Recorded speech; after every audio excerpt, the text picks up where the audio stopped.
de qué se trata todo esto. Estamos con Martín Lustó, a quien ya entrevistamos una vez por teléfono en este proceso de campaña, y le preguntamos todas las cosas duras que hay que preguntar sobre su vida a Estados Unidos, su vuelta a Estados Unidos, de política nacional. Y habíamos quedado un compromiso que además a mí me resulta muy interesante siempre escucharlo, para hablar de qué pasa en las ciudades, cómo está la gestión en la ciudad, de qué cosas distintas se pueden hacer, forma parte del debate.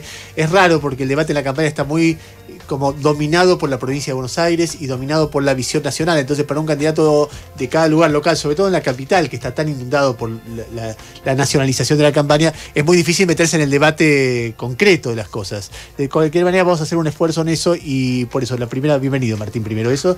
Y la primera pregunta tiene que ver con eso. Uno ve en las encuestas como un grado de satisfacción bastante, iba a decir alto, pero no solamente es alto, sino que es poco habitual que haya un grado de satisfacción alto con una gestión.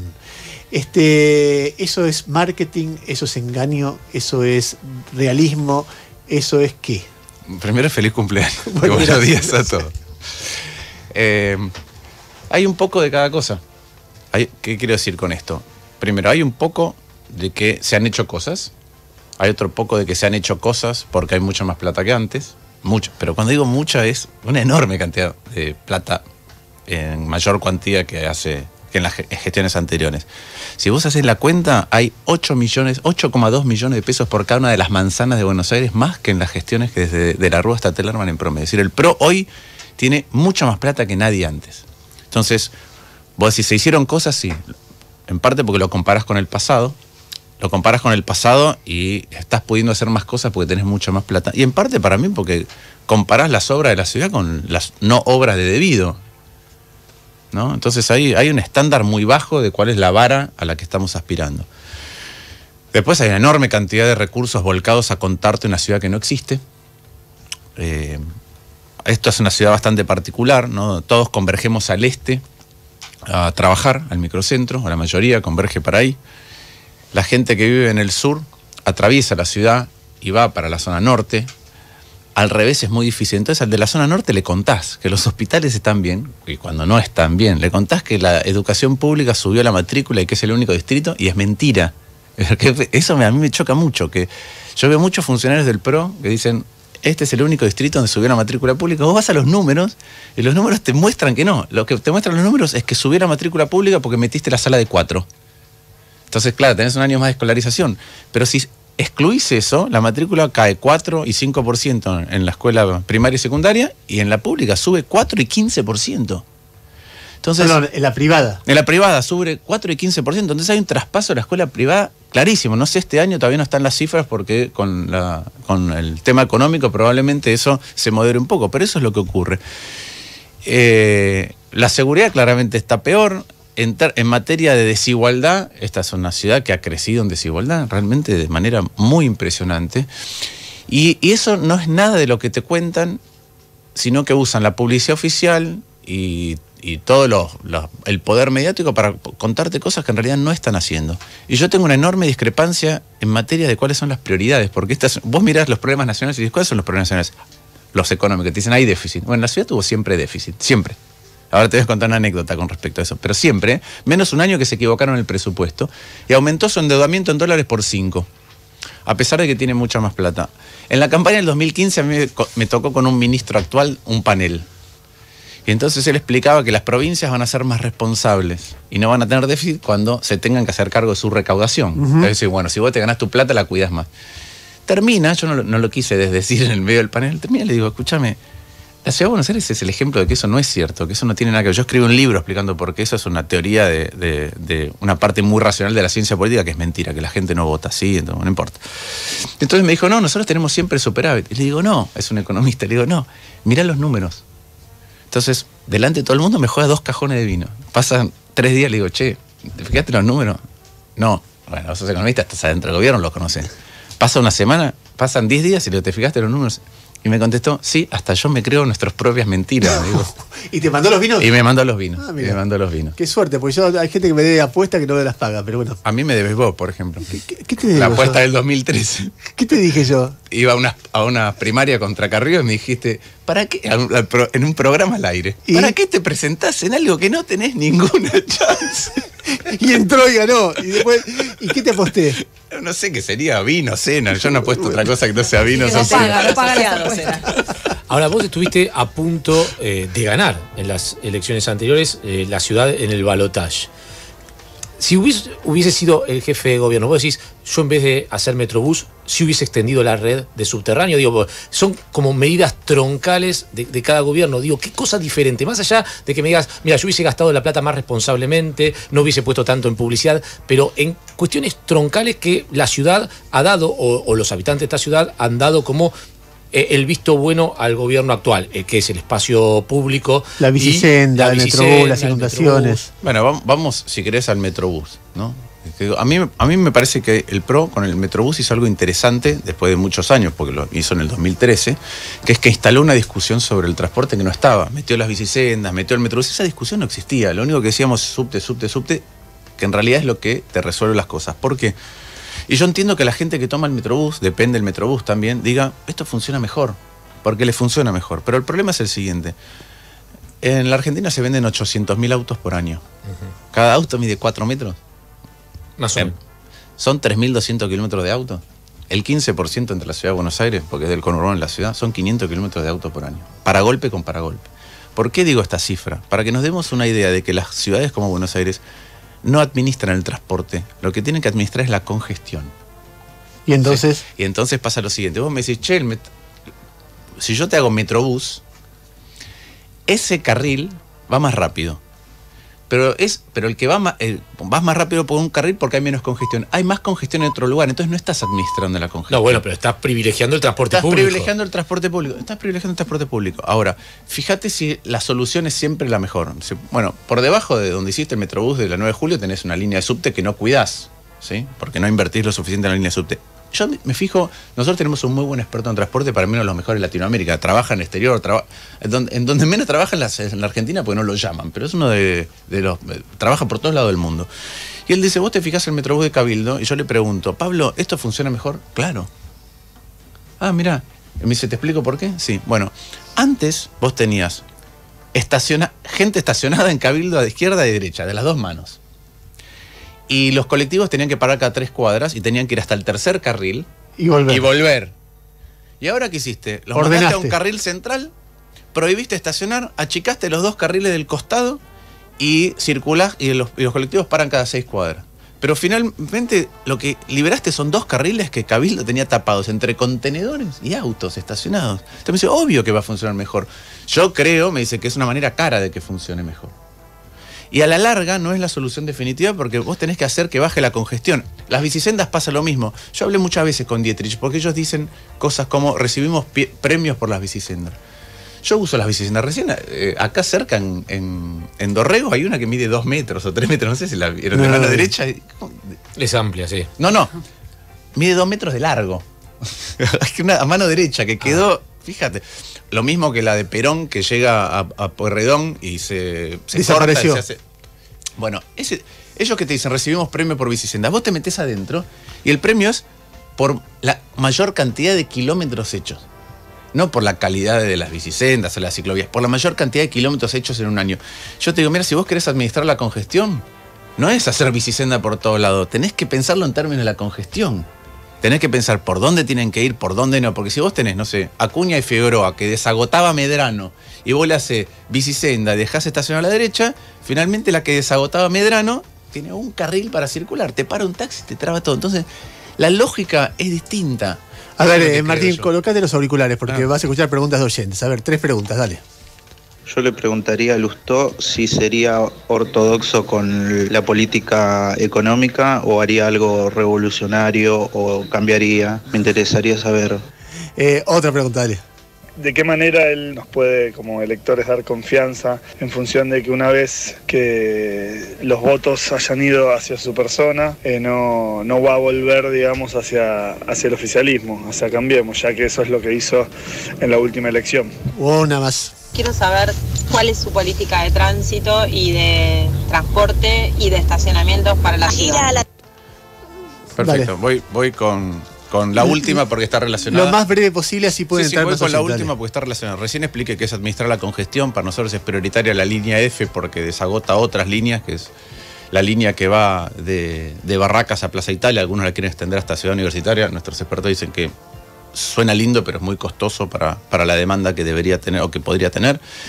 El estacionamiento es algo muy importante porque parte de administrar la congestión tiene que ver con el estacionamiento, y ahí es donde, en lugar de abordar la congestión, el PRO hace un negocio con el estacionamiento. Vos conocés La Plata. En La Plata vos estacionás con un teléfono y hoy podés regular como tarifa dinámica. Si yo quiero en una avenida que te estaciones 15 minutos, te cobro 0 por 15 minutos, pero te quedas 8 horas y me vas a bloquear un lugar donde la gente tiene que venir, comprar e irse, te rompo la cabeza. En lugar de hacer eso, que te lo permite lo digital y no tendría ninguna inversión, el PRO eligió darle al acarreo otra vez a las máquinas que la tenían renovada irregularmente, haciendo una inversión de 8 millones de pesos en máquinas, otra vez parquímetros modernos, pero obsoletas, y ahora eso va a costar 500 millones de pesos. Entonces, cuando uno pregunta cómo se administran, yo creo que se administra mal el presupuesto, que lo ponen en los lugares equivocados. 500 millones de pesos deberían estar en otro lugar porque vos tenés hoy soluciones más baratas. Eso tiene que ver para complementar lo del transporte y el tránsito, si quieren. No entiendo cómo se estaciona con celular. ¿Cómo es? ¿Vos nunca viste en La Plata? No, es que no voy a La Plata los fines de semana. O en El Tigre o en Junín. ¿Y cómo es? Vos llegás, inclusive ahora te estás marcado un espacio. Vos llegás, tenés una aplicación, ponés tu patente, vas a si podés tener carga en el celular o podés comprar en un kiosco el tiempo y ponés tu patente. Entonces el que viene, chequea, anota tu patente y dice, sí, pago. Ah, porque chequean en la misma aplicación. Chequea, hay un controlador que camina, el inspector, o como si fuera un trapito. ¿Y lo pagás cómo? Lo pagás en un kiosco. Si dame 2 horas de estacionamiento, o si querés lo pagás con tu tarjeta como pagás cualquier cosa por el celular. Qué bueno, está bueno eso. Acá no hay, no sabíamos. Pero ¿cómo no Porque hay el despelote del parquímetro es que tenés que ir a buscar. Y esto está en todos lados del mundo. Vos podés decir, esto lo desarrolló la Universidad de La Plata. Mira, y si tuvieras que definir el gobierno de Rodríguez Larreta o el de Macri antes, muy binario, honesto, corrupto, o sé más, voy a ser un poquito menos categórico, de 0 a 10, 10 es completamente honesto, 0 es completamente corrupto, ¿dónde lo pones? Completamente corrupto, no sé qué es completamente corrupto, todo es en función de la corrupción. Yo lo dije ayer, entre la corrupción y la honestidad completa hay un rango en el medio que es la inmoralidad. Entonces yo no te puedo decir si es corrupto o no corrupto, algo que le das las obras a tus amigos o a tu pariente, o haces obras que no deberías hacer, asfaltás 3 veces la misma calle.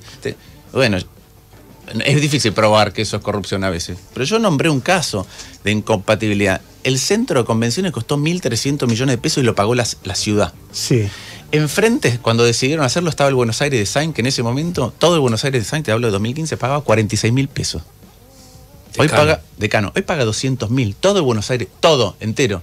Menos que un local mediano en la avenida Santa Fe. Entonces yo te digo, mirá, estás controlando mal tus concesiones. ¿Para qué construís algo nuevo por 1.300 millones de pesos? Te das vuelta y se lo das a un consorcio liderado por el mismo tipo que tiene IRSA. Porque el mismo tipo que tiene Buenos Aires, ¿saben qué es IRSA? Y ahora va a pagar al principio 170.000 pesos de canon.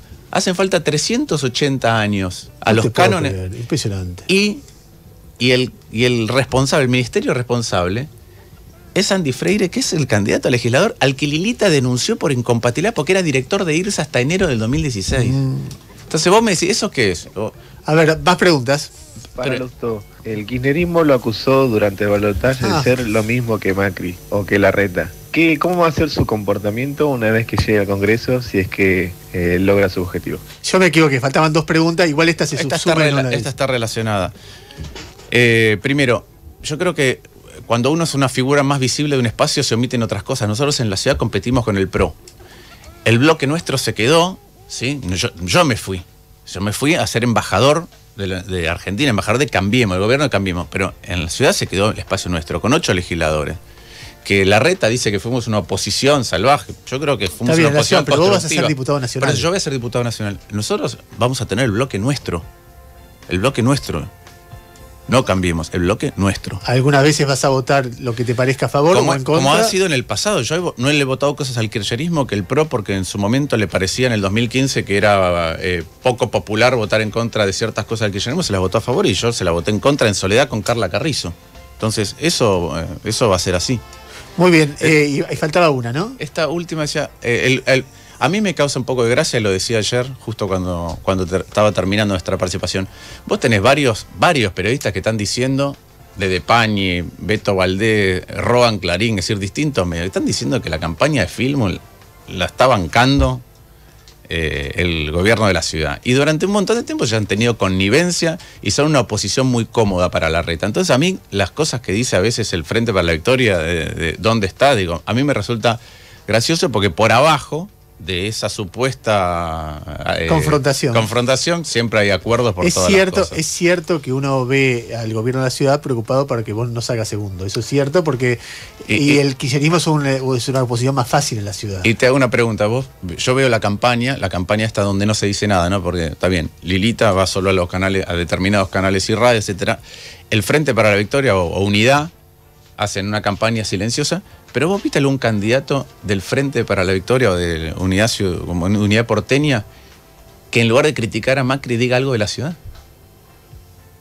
No, estaban como muy nacionalizada pocas veces la elección. Ahora, si el Frente para la Victoria no hubiese llamado a votar en blanco en la ciudad en 2015, ¿vos hubiese ganado? No lo sé, también me puedo preguntar si Larreta no hubiera cambiado el tamaño de la opción blanco en la pantalla que multiplicó, porque acordate, ellos votaron con 3 sistemas distintos en 3 elecciones, en la última me pusieron un voto en blanco así de grande. ¿Vos crees que hubo fraude en esa de balotaje?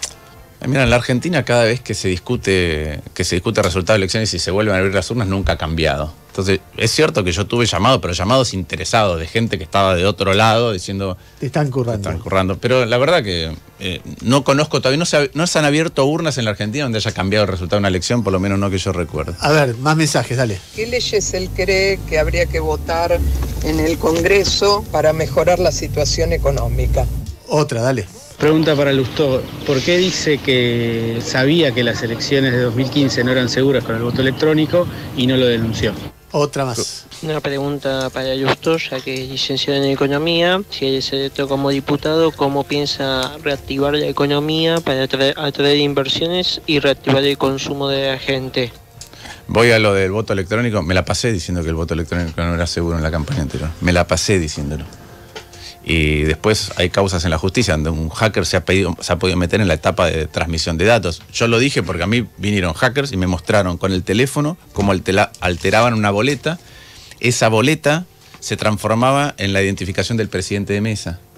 ¿Cómo era eso? Y tienen un chip y con un teléfono alteraban el chip y esa boleta ibas y en lugar de identificarte como un votante, te identificaba como el presidente de mesa. Uh-huh. Y podían trabar, entonces venía Gustavo, votaba con una boleta, no andaba, la volvías a poner la segunda vez y votaba 2 veces por un candidato. Entonces, nosotros hicimos ese trabajo, la empresa no nos quería dar el software, ¿no? Fue muy complicado, la verdad, y yo no creo en el voto electrónico. Yo sé que esto es poco popular, porque a la gente le encanta entrar al cuarto oscuro y ver que está todo ordenado en una máquina. Pero a mí no me gusta porque es una caja negra en donde yo sé que puse una boleta adentro y está adentro lo que yo puse.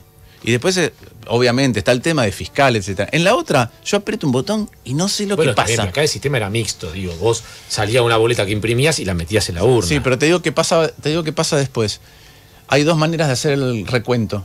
Una es a viva voz, volvés a pasar todas las boletas por el lector y vas diciendo Gravia,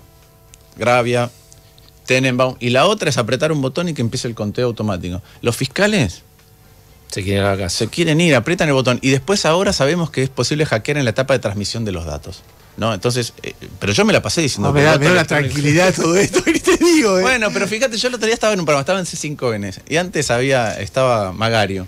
Y decía, no tenemos ninguna confianza en esta elección porque es el correo e Indra. Digo, es como una confesión de parte, porque son los mismos 2 actores que hacían las elecciones antes. Claro. Entonces es muy cierto que ahora tienen otras cabezas y que están asociadas a pero además cambian los roles, porque yo ayer hablaba con un amigo que trabaja cerca de Cristina y me decía, ¿vos te das cuenta que puede haber fraude? Le digo, mira, hace 12 años que vengo discutiendo con los energúmenos, más energúmenos del antikirchnerismo, diciendo que ustedes hacen fraude siempre. Y ahora es al revés. Es increíble cómo cambia esto. Gana la elección, lo que pasa es que hay argumentos que, sobre todo con la novedad del voto electrónico, que te tienen que dar garantía de que eso es controlable, ¿no? Mira, yo me lo pasé diciendo la vez anterior, en Alemania y en Holanda lo declararon inconstitucional, la Corte. Porque es un intermediario entre el votante y el resultado de su votación, que es incomprensible para la enorme mayoría de la población. Es más, te digo, vos sos un partido y el sistema de hoy es imperfecto, pero me obliga a mí a tener fiscales. Vos pones esa urna electrónica y yo tengo que tener ingeniero de software para entender si estás haciendo... Tengo que auditar el código fuente. Y eso ya es como una instancia mucho más complicada. Había otros mensajes. De economía, había unos de economía. Sí, dale. No, digo, nuestro espacio presentó propuestas en La Nación y en La Ciudad. De hecho, están online, evolucionenlaciudad.com. Temas de economía que a mí me parecen importantes. Una ley que presenté que de defensa de la competencia, con para mí la persona que más sabe en la Argentina, que es Diego Petrecola, la presenté en el 2015. Ahora la habían representado, me pidió representarla Negri y Carrió. Hay que discutirla porque ahí después hay que instruir a defensa de la competencia para mirar la cadena de los alimentos. No es solo los supermercados, es toda la cadena. Hay que mirarla con rigurosidad de por qué ocurre que remunerás poco al productor y matás en el supermercado con los precios a los consumidores, que encima tenés 32% de pobreza. Además de eso, otra cosa que nosotros propusimos es que un año antes de que un futuro beneficiario ingrese al PAMI, le hagas un chequeo general. Si tiene una cobertura médica, a cargo de la cobertura médica, sino que se la haga el PAMI. ¿Qué permite eso? Primero, saber bien con qué estado de salud llega. Segundo, que si tiene alguna patología, le hagan el tratamiento, la cobertura médica que tiene entonces, y que llegue al PAMI con el tratamiento hecho. Entonces, no solamente empiezo a tener registrado el estado de salud con que todos llegan al PAMI, sino que además le ahorro plata al PAMI porque le hacen los tratamientos que corresponden a aquellos que lo tendrían que haber cuidado mientras tenía cobertura. ¿Eso vos lo incluirías en el programa médico obligatorio? Eso es una ley de un chequeo obligatorio antes de ingresar al PAMI. Decime algo de cómo ves algo de prognosis económica, de qué es lo que imaginás que va a pasar. Suponete que el gobierno no hace grandes cambios, que sigue con este plan. Chocamos, no chocamos, chocamos pero dentro de un ratito. ¿Cómo lo ves? A ver, en la Argentina cuando decís chocamos, que venimos escaldados por tanta crisis, hay que tener cuidado, ¿no? Cuando alguien dice esto se parece a porque venimos... Nosotros el pronóstico no es el de la Baña.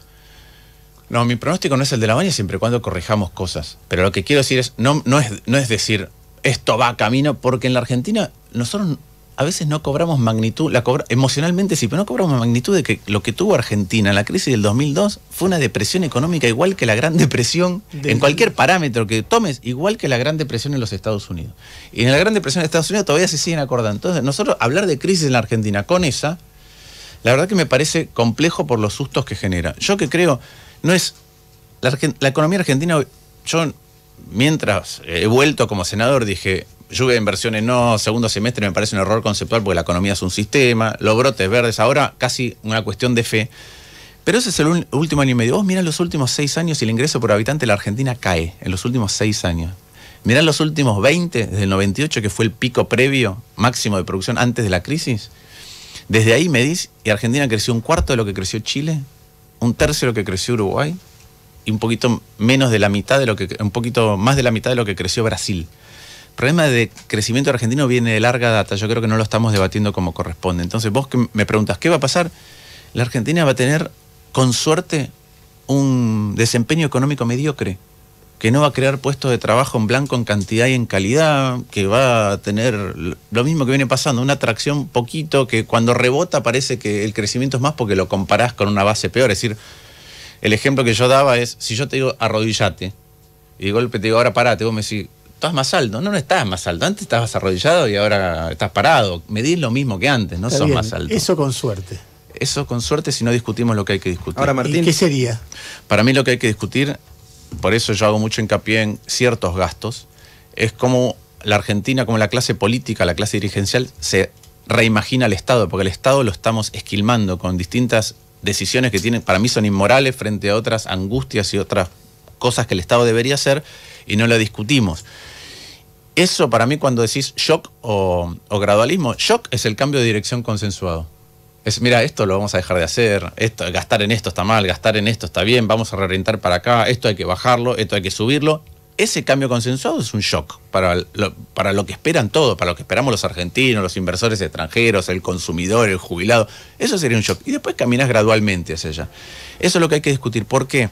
Vos pensás que la economía tiene 2 mitades hoy. Una mitad es el Estado.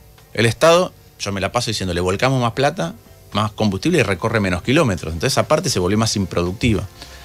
La otra mitad, vos cada vez que producís cualquier cosa, no sé, acá tenés el micrófono, entonces el micrófono tenés el material, la mano de obra, la energía que usaste para soldar y la felpa, tenés todo esto. Yo voy a competir con mi micrófono contra tu micrófono, que sos otro país. Adentro de esto, una parte importante son los impuestos. Una parte muy importante, casi la mitad son los impuestos. Contra esos impuestos el Estado me da cosas. A vos también te pasa lo mismo.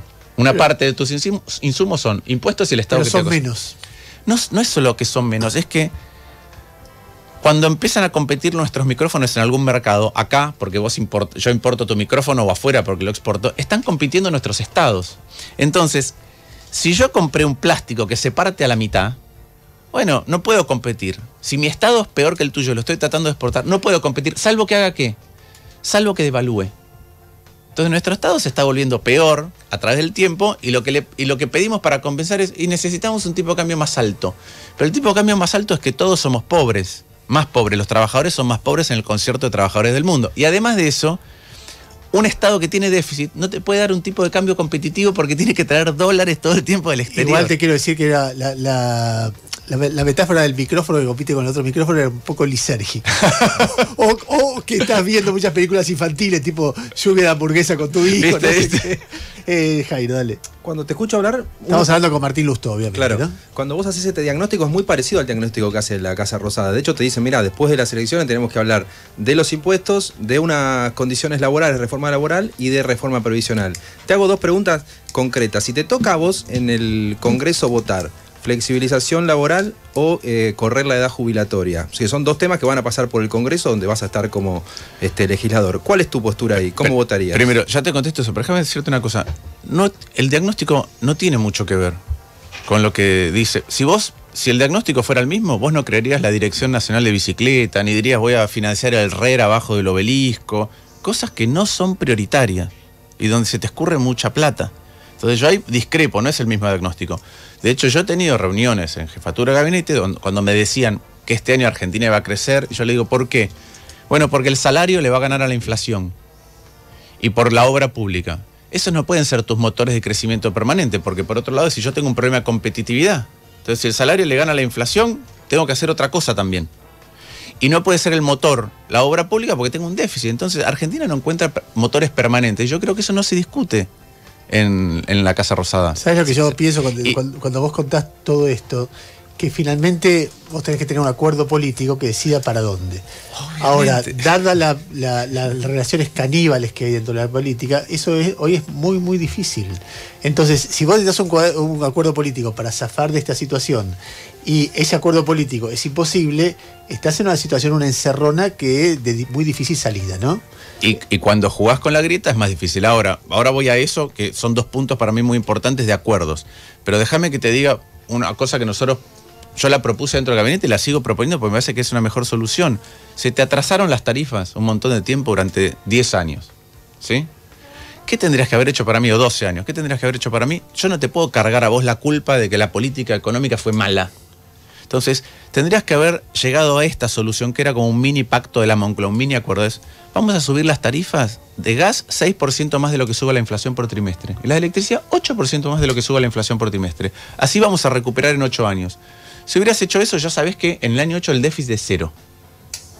Y además la economía crece un poco mejor. Exacto, crece un poco mejor, tenés menos inflación, las empresas no suben su cotización de la noche a la mañana, pero tienen la tranquilidad del sendero de precios. Y hoy el gas sería 33% más barato y la electricidad 65% más barata. Entonces, eso es un mini consenso. ¿Qué me pasa a mí con el tema laboral? Creo que lo están discutiendo mal por lo que dice Ernesto. Yo tengo mi visión y el otro tiene su visión. Y acá el problema es que cuando vos hablas de flexibilización laboral, siempre estás hablando de eso cuando la economía se volvió poco competitiva. Y se vuelve poco competitiva por el Estado.